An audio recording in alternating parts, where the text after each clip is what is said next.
I love that so much because what, I've been thinking about for a while is, and you say the exact same thing that Deepak says in Heal. You say, get the best medical advice you can, get the diagnosis, find out what's going on, but never accept someone else's prognosis because, and we'll get into this in a second, doctors are trained to stay among the averages, not give false hope. And there's many reasons why they have to do that. But I with cancer specifically, and really anything that you talk about that people say is incurable or has a terminal end point that in the prognosis, I just say, look, okay, something's going to die, but it's going to be your false self. It's going to be your old self. Let the old self die. Let that prognosis apply to the old self, because everybody that you encountered did a full radical overhaul on their entire life. Yes. Or, in a major aspect of their life. But most of them did a combination. And that's true. It's like, okay, let the 3 to 6 month prognosis be to your false self and to the old self that is not your true self and is no longer serving you. Right. Wake up call. Yes. Yeah, that's a really big deal. And it's sometimes messy too. It's hard to die to the beliefs we've had about ourselves for a long time, or to the expectations we think others have had. Sometimes people have had those expectations. And sometimes in the context of healing, our friends have to change. I mean, it's not always a nice, easy, neat thing. Right. Exactly. So. And, we say spontaneous, but it's more, it could take a long road and time and trial and error. And spontaneous in this context means without cause. And that's what we're taught in medical school, that spontaneous remission has no cause. It just is a fluke. It has no medical or scientific value. Well, that's ridiculous. Everything has a cause. We just weren't asking the questions. Yeah, exactly. And that's Kelly Turner. I'm sure you're familiar with her work, but she stumbled upon these radical remission cases, and she's like, hello, why aren't we studying? Most doctors are like, oh, just keep doing what you're doing, or, oh, I must have misdiagnosed you, or whatever. It was like, no, let's study what there should be universities and labs just focused on what these people, these, outliers did. Because they took the reign, they took control of their health. And like Juniper, I think it was one of your ladies, and what is AS? How do you say that? I know that Norman Cousins had it too. Yeah. Ankylosing spondylitis. Yes. Ankylosing spondylitis. So very painful. She dealt with so much pain, but she just followed her intuition through trial and error. She was led to yoga, and she's a beautiful example of, there is going to be a certain thing of trial and error. But you have to follow. Your intuition is never going to lead you astray. Yes. And as you keep following it, it gets stronger and stronger. The voice gets louder and louder. And she needed medication to get her, like a bridge medication. And that's kind of my philosophy, that what I've seen in these cases is medication, Western medicine is amazing for acute. If you're debilitated, you need something to get you over the hump so that you can even have the space to think beyond the pain, to then follow your intuition and make better choices. But for chronic illness, the medication can only be a bridge. It can't be the end game, because it's just going to continue to throw your immune system out of whack. Yeah, I completely agree with you. Medicines are brilliant, and they do save lives every day. I see it, I prescribe them. Medicines treat symptoms, though. They don't treat causes. And it's important and compassionate to treat symptoms, especially in the short term. You're right, Juniper, she was experiencing this awful pain. She could not stand up without just couldn't even, it was mind-numbing pain. And so she took pain medications for a while, and that allowed the pain to subside enough that she could breathe again and think about next steps. But then she realized that the pain medicine was cutting her off from her body, and she needed to be able to sense what was going on with her body if she was going to make next steps. And so it was right for a time and not right as a permanent solution. Yeah, exactly.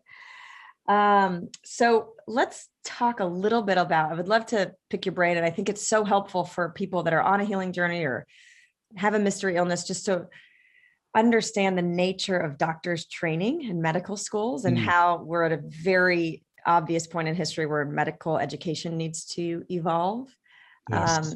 So you say that medical school explicitly teaches to block out context. Doctors aren't trained to listen, and you've developed a great listening practice because you're more in mental health, and that's your job, is to listen. But just talk to me about the faults of medical education right now and why doctors they're doing the best they can with the best intentions, but their training and the system that we're in is just kind of holding them back.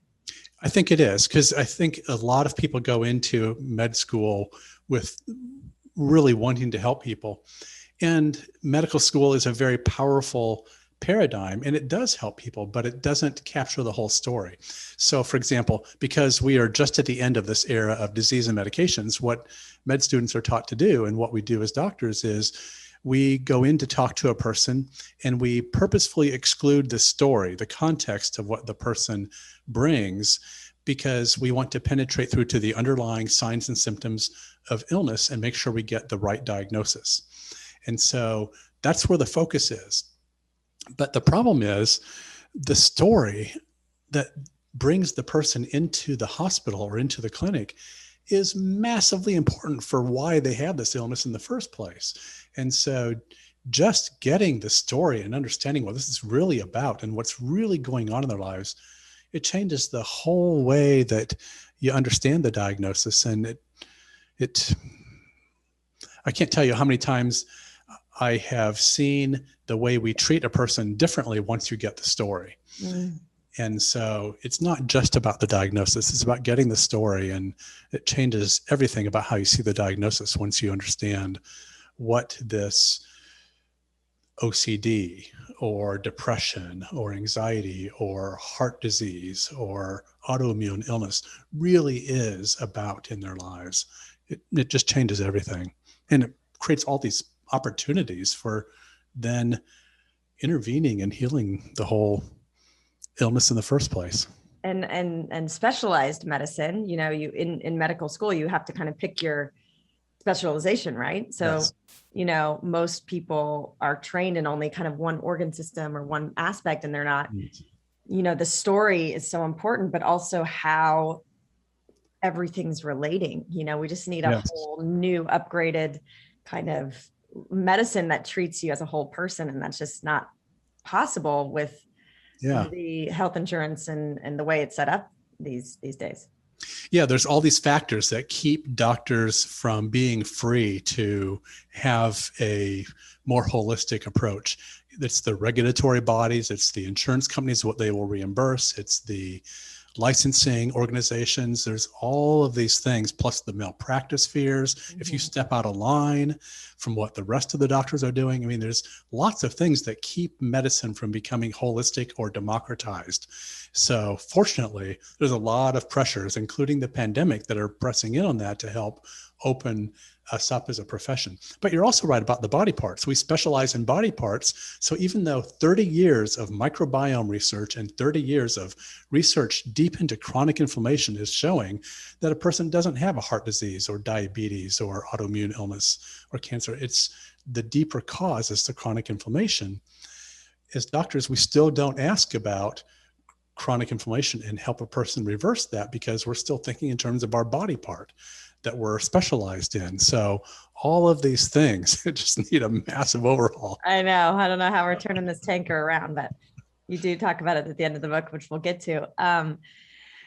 So chronic inflammation is clearly at the bottom, at the foundation where it's like the malware program and the software, like our software system is going on the fritz because our amazing immune system is just going haywire because of we're just messing up the lines of communication with stress, with toxins, right? Yep. So, I mean, there's like to change this whole thing. It's not just the medical system. It's getting legislation passed about food labeling and what's in our food and what's passing as food. I mean, there's so many chemicals in our food that we're not educated that it's literally disrupting our hormones and leading to cancer, things that are approved to be in food. Right. So what can you expand on why we have this epidemic of chronic inflammation and it's expressing in all these different ways because of all this bioindividuality? Yeah. I mean, I think there's a lot of levels one could talk about that at. I just have a friend. He is a physician and works here in Boston, but also has a family organic olive farm in Greece. And so I've been invited to these annual trips to Greece, which are just fabulous. And I go when I can. But he told me recently that there's this tragedy unfolding in Greece because in the countryside and in the islands, people still eat the same kind of food they've eaten for hundreds of years. Very healthy Mediterranean diet. You sit outside for much of the evening in these great restaurants, and you're outside and you have fish and vegetables and wine, and you sit and just laugh the whole evening, and share love over food with people. In Athens, though, it's now cool to get cheeseburger, French fries, and a Coke. And so, unfortunately, the rates of heart disease and diabetes and autoimmune illness and cancer are skyrocketing. And so that's just tragic, and obesity. And so whenever we export the Western diet to other countries, we see that the rates of disease skyrocket. And look at us, the United States. We're the sickest country in the world. Thank you for listening to the Heal Podcast. Be sure to tune in for more empowering wisdom and inspiring healing stories. Oh, and make sure you hit the follow button on Apple, Spotify, or wherever you listen to podcasts so you don't miss that one episode that holds the answer you've been searching for. And if you feel inspired, we would love you to rate and review us so that we have the opportunity to reach more people. And of course, you can follow us on Instagram for some behind the scenes fun and more inspiration at @HealDocumentary and @KellyGorris. Thank you so much, and be well.